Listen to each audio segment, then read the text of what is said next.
제주도정이 제1회 추가경정 예산안 심사 과정에서 제주도정이 재정 전략, 재정 운용 역량에 심각한 문제가 있음이 나타났기 때문입니다.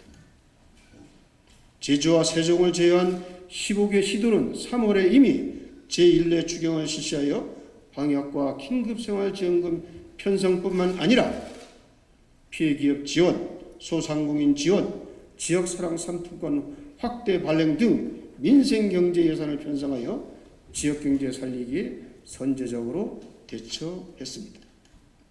그러나 제주도정은 오는 7월에야 제2회 추경을 통해 경제 살리기 예산을 편성할 계획을 가지고 있을 뿐입니다.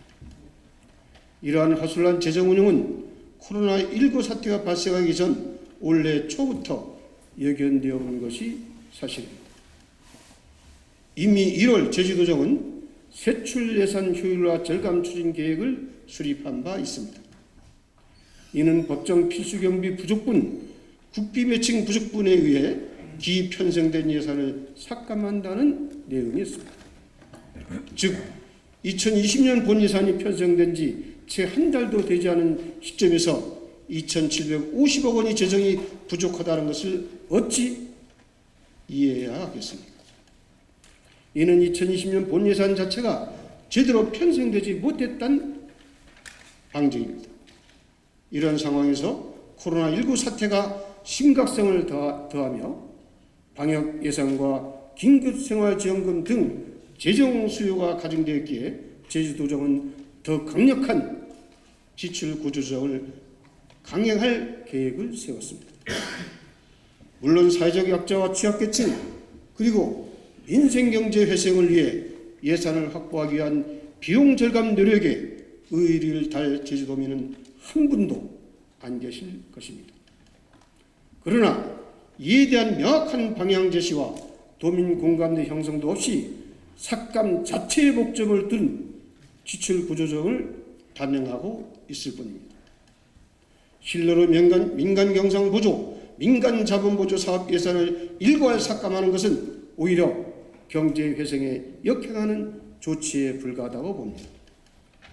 민간 경상 보조와 민간 자본 보조 사업은 지역이 단체와 소규모 업체로 바로 예산이 투입되기 때문에 가장 직접적으로 민생 경제를 살리는 효과를 거둘 수 있기 때문입니다.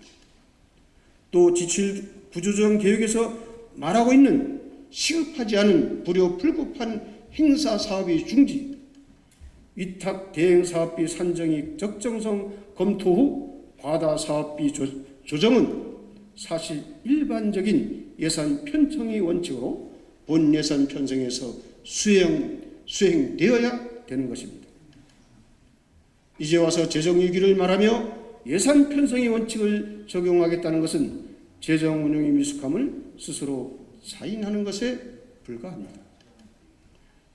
그러기에 제주도정은 진정한 코로나19로 인한 민생경제 대책에 초점을 맞추기보다는 기존 2,750억 원이 부족분이 발생한 재정 운용의 착오를 교정하기 위해 재정 위기를 말하는 것은 아닌지 의구심을 가질 수밖에 없습니다.